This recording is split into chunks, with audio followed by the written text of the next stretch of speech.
Magandang umaga po linyan. Ang nagbabagalita sa araw na ito, Pangulong Marcos pinasalamatan ang Malaysian Prime Minister sa tulong sa mga biktima ng Bagyong Christine.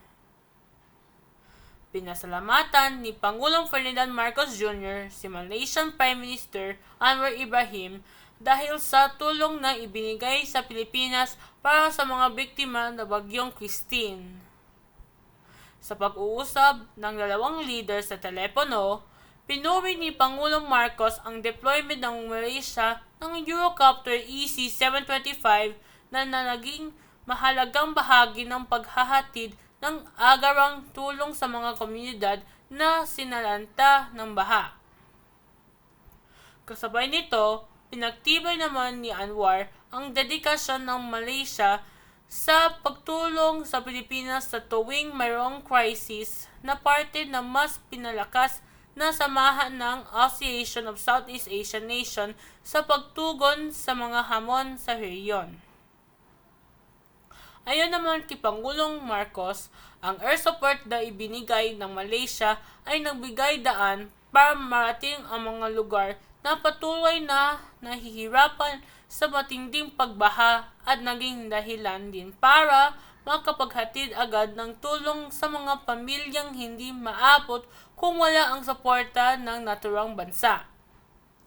Anya, sa panahong ito ng pagluluksa para sa mga buhay na nawala, nakataba ng puso na makita kung paano tumugong ang mga kaalyado sa ASEAN sa oras ng pangangailangan. Ang ganitong uri aniyang pagkakaisa ang nagpapalakas sa rehiyon. Refleksyon ng Bayan. Ang balitang ito ay nagpapakita ng kahalagahan ng pagkakaisa at pagtutulungan ng mga bansa sa rehiyon, lalo na sa harap ng mga sakuna. Ang mabilis na pagtugon ng Malaysia sa pangangailangan ng Pilipinas matapos ang Bagyong Christine ay isang patunay ng pagkakaibigang umiiral sa pagitan ng mga bansang ASEAN. Sa kabila ng kanilang sariling mga hamon sa kanilang bansa, ipinakita ng Malaysia ang malasakit at dedikasyon na tumulong sa ibang bansa. Ang pagkakaisa na ito ay mahalaga hindi lamang upang mabigay ng agarang suporta, kundi upang magpatatag ang relasyon ng bawat bansa at palakasin ang kanilang ugnayan.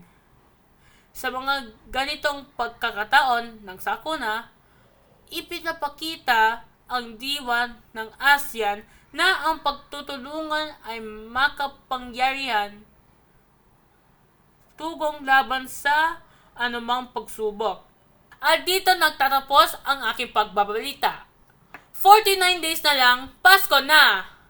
Ako si Jacob Sedimeno, magandang umaga po linyan.